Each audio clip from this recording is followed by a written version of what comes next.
Mr. Ryan, are you right? Yeah? Yeah.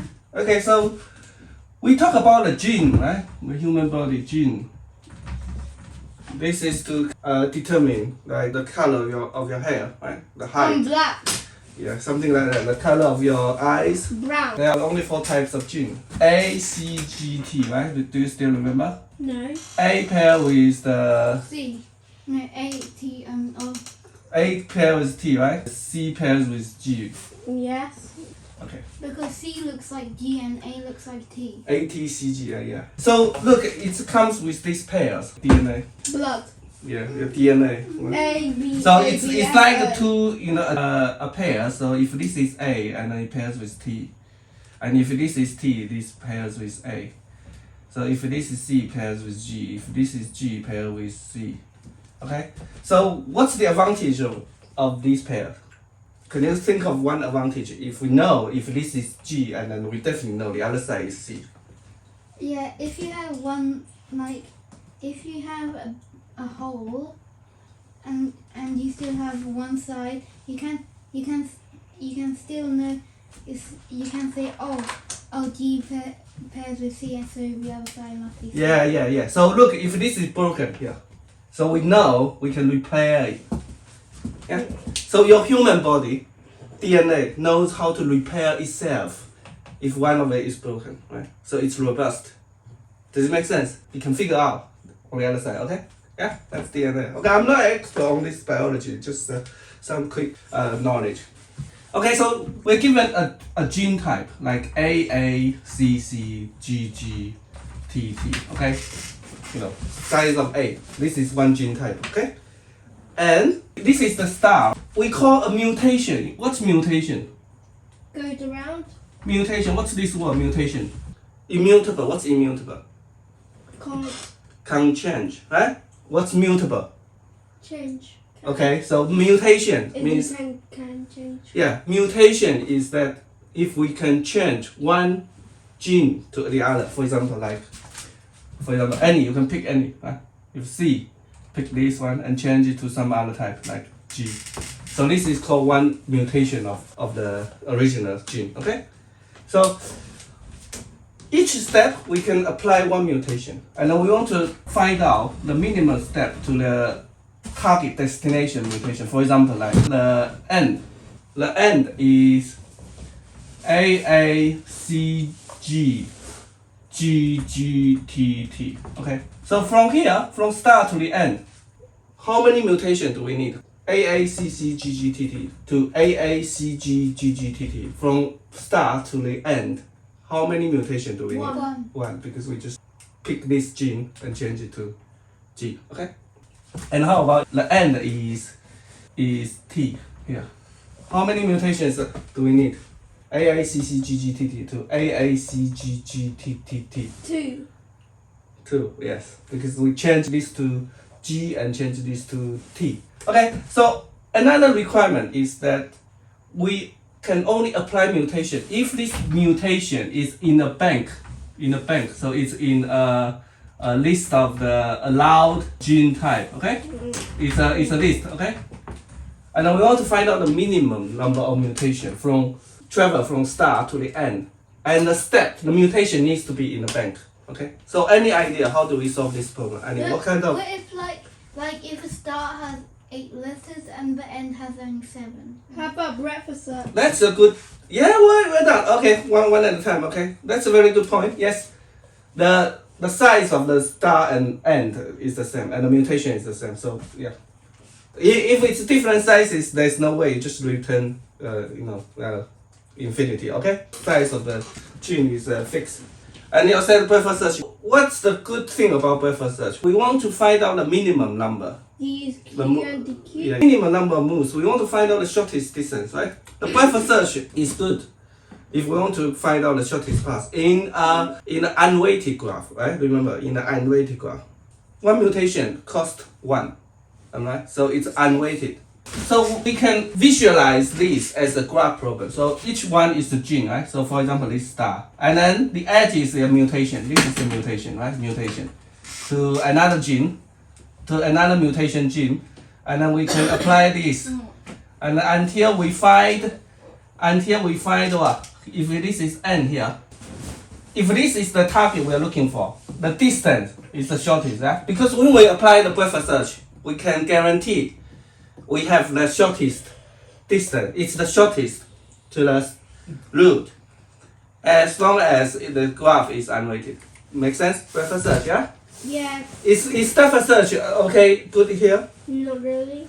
We can apply the depth search, but it's not very effective. This answer may be here, right? The shortest path may be here, but the depth search finds this first, and then return. This is not a correct answer because it's not the shortest, alright? But we talk about the iterative deepening search. Right? For if we want to apply the depth search to get the shortest path, we can do it two ways. First one is that we do an exhaustive search on using the depth search, or to visit every node in the tree. That's going to take a lot of time, right? If the tree is big. Because if we brute force all the paths, then we know which one is the shortest. Or we apply the iterative deepening search. So at the beginning, we limit the depth to 1. We do the depth search. If we can't find any destination node, we increase the depth to 2. We do a depth search. And we increase the depth to 3. So depth equals 1. While depth smaller than the maximum, then we do the depth search. If depth search with the maximum d, we found it, then we return the answer, right? Otherwise, d plus equal 1. Okay, so this is the iterative deepening search. Right? The idea of iterative deepening search is that we incrementally set the limit and then we perform a depth search. Depth limit search. We perform a depth limit search, okay, to be exact. Depth limit search. It means that when the depth is bigger than the threshold, than the maximum depth, then we just return, okay? That's the limit search. We use the breadth search, level by level. And as long as we found the destination, it's the shortest, okay? And in order to find the shortest path, we have to remember the nodes we have visited. So we don't want to coming back and forwards. For example, the A change to T, and then T change to A. We don't want that, right? Because we have visited this A and T. So we need to keep it in a hash set, in a set, right? This allows the O1 constant time. It's like a notebook, right? Notebook to look up. The nodes you have visited, you put it down on a notebook. So the next time you first check if we have visited this gene, visited this node first. If it's been visited, we just skip it. We don't put it down again, right? That's time consuming to visit the same type again and again. Okay. So how do we implement the breadth search? We use Q and DQ. Q, DQ. What's the difference between Q and DQ? Usually double-ended Q. Double NDQ. Look, yeah, Q, double NDQ. Double NDQ means that we can apply the push and pop operation on both sides. It's both O1 constant time, right? Compared to this simple list in Python, right? Because if this is the list, if it is a list in Python, usually the operation on the left side is O n linear time, and on the right side is O1. So this is perfect for stack, right? Stack, first in, last out. But for first in, first out, in on the right side, out on the left side, we need a DQ. DQ, okay? The breadth search, how does it work? Look, this is the binary tree, right? Mm-hmm. This is the binary tree. How do we perform the breadth search? 1, 2, 3, 4, 5, 6, 7. Yeah. So first of all, we initialize the queue with the root, right? We take it out. We push it its kit, which is 2 and 3. We take 1 out, 2, push its kit is 4 and 5. We take 3 out, push its kit is 6 and 7. Okay? So then 4, 5, 6, 7. Okay? First in, first out. Okay? Define minimum mutation. Star n, and then there's a bank. Okay? Bank of genes. Defines the allowed mutation we can travel. Okay? Q equals DQ. At the beginning, we push the star and the tuple. Alright? The tuple, we push the tuple into the queue. The current node and the current step is the current distance to the root is 0. Okay? So sin equals set, right? So sin equals set. Let's put a S. The start may not be in a bank, right? But it's a valid move. Okay, so while Q, while we have element in the queue, right? Then we current node and the distance, we Q dot pop left, right? We take 1 from the left hand side. So if current, if we have seen the destination and we return distance, right? Look, we take a node. A node contains the current node and the distance. And then if we compare to the destination. We have visited the node and we return the distance. Right? Otherwise, we have to check the neighbors, the mutations. Yeah, we have to check the mutations. Alright. So how do we check the mutation? For I, so look, AACC. What's the possible mutation of this gene? How do we brute force? ACCC. How do we brute force? If we're given the type of gene, how do we brute force the mutation? You check every Possibility, yeah. So what's every possibility? So we Every check the letter. first one. First one, there are 4 choices, right? Mm-hmm. But not including the current one. So the first one we have 4. 3. The second, 3. The second one we have 3. The fourth one we have 3. No, the third one we have 3.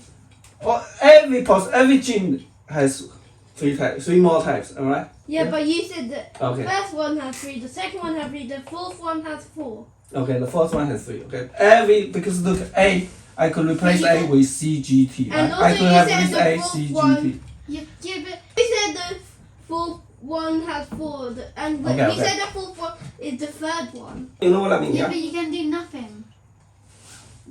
Good point. No, mutation has to change something. Okay. Yeah, So- you have to change something. You don't Yeah. have to change all of it. You can change nothing. Yeah, that's good point. Yeah, we Nothing have to is change that. We pick. So what's mutation? We pick one and we can change it. That's it. Yes. We're not picking many and change. We just pick one and then change. So the next one could be CACC. Okay. Or the next one would be AGCC. Okay. But Yeah. not GGCC. Okay. Because look, these two change. So there's only one change. Okay. So for I in range, we want to go through each character. This is the index, the length, and then the next one, K in ACGT, right? This is only 4 possibility, and then we want to replace the index I to K. So the new would be the current up to I plus K plus current from I plus 1 to N, okay? And then if N in bank, right? This neighbor has to be in a bank. And also N not in scene. We haven't seen this before. Then scene dot add N, right? And then Q dot append. We push it back to the Q. The next one will be N and the distance plus 1, right? And then if we combine it, we return minus 1. Okay. What's this? The most important thing is this one. This is the mutation. So look, A, A, C, C, G, G. If we want to mutate this one, look, we want to mutate this C, right? We want to mutate this C. So what do? The new gene is constructed by using the character before, right? And then using the character after. And this one, we can have 4 possibilities, right? It doesn't matter if we repeat this gene, it doesn't matter because we can, we have this thing, okay? We have this hashtag to remember the nodes we've seen. So we replace this one with what? With A, C, G, T. Alright? And then it has to be in a bank, right? This is in a bank. This is bank. And then if it's not being seen, first thing, if we haven't visited a node, the first thing is to put it down on the notebook. So next time we don't do it again. This is to put it down on the notebook. And then push it to the queue, okay? The time complexity, ON, right? The number of nodes, but to be more precise, the time complexity is OB, right? OB. Why is that? Because look, OB. you only push the node back to the queue as long as it's in the bank, alright? If it's not in the bank, then we don't push it, okay? Mm-hmm. Yeah, Just leave. OB. About the genes. Okay, so come on, more sentence. A mutation. Okay, more, please. Come on, you're not saying one key words. Mommy don't understand this. So Eric, you you want- have some genes. Yeah, and what do we do? Mutate. Yeah, and so what's the problem? Just one step at a time. What is the problem we are trying to solve today? And the second is the what kind of approach, and then that's it. We have genes, Yes. and we want to find out mutation. Find out mutation. What? Eric, you want to give it a go? Okay, so we have some gene letters A, C, G, T, and so we have a start and an end, and this we have to see like how much can you like mutate to change it to the end, and the approach is we have a Q, and oh yeah, we have this hash table thing, so we don't do it, so we don't change it to it again. And what's the approach? What's the algorithm? We talk about all the time. Breadth search. Yeah. Okay, so let me repeat. Okay, the problem is that we want to find out the minimum, right? The shortest distance to transform, to mutate from a gene, a start gene, to the destination gene. And one additional requirement is that the mutation has to be in the bank, which is defines allowed to move, right? So we can visualize this as a graph problem. Yeah. A graph problem, which is the directed or undirected. Actually, it's undirected, right? Why is that? Because you can change A to T and T to A, right? So it's an undirected, unweighted graph. Unweighted means that all the cost, the mutations, is uniform. It's 1, right? So it costs 1 step to mutate from one gene to another, am I right? Yes. So this is the graph problem, which is undirected, unweighted graph. Then we can apply the breadth search to find out the shortest path. Breadth search, we can use the breadth search to compute the shortest path between 2 nodes in the graph. Right? We talk about that. We can use the depth search, but depth search is not very effective. We can use the depth search if we exhaust all the paths, and that's going to take a while. Let's brute force all the paths, then we find out the minimum distance from 2 nodes. Or we can use the iterative deepening search. So the way we apply the iterative deepening search is that every time at the beginning we set the maximum depth to 1. If we don't find, we perform a depth search. If we don't find it, we increment the depth to 2, and we perform a depth search on with the max limit 2. If we don't find it, we increment it to 3, increment to 4. So every time we increment the depth, we perform a depth search. Yeah. That guarantees that when we find the node, it's the shortest distance to the root. The most intuitive way is to use the breadth search. To apply the breadth search, we need to use the DQ, double NDQ, first in, first out, and then we need to have a hash set to remember the nodes we have visited. Because if we don't have the hash set, the notebook, A mutates to T, T mutates to A mutates to T mutates to A, it never ends. It's going to spin while ongoing, right? It will spin round and round and round, it will never end. When we still have the nodes in the queue, we get it out and we check if we have seen the destination. If we've seen it, we return the distance. Otherwise, we push its neighbors. So this is the mutation.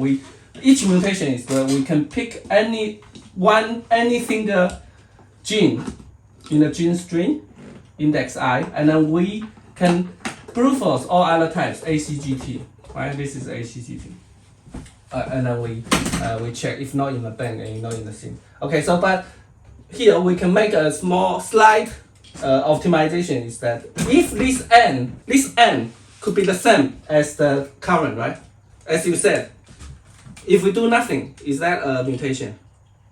Okay, so here there's possibility that n equal current, but it doesn't matter if we don't check if it's equal, it's still okay because it's finding the shortest path. But we can avoid pushing the same current back to the queue by putting another check if n not equal current, okay, and then we'll push it back, okay. And that's a very good point, okay. That's it. And the time complexity is OB, right? Yes. Because then the B defines the valid moves, the bank, because everything pushed back to the queue needs to be in the bank, okay? And that's it for today. Bye bye. Bye. Bye bye.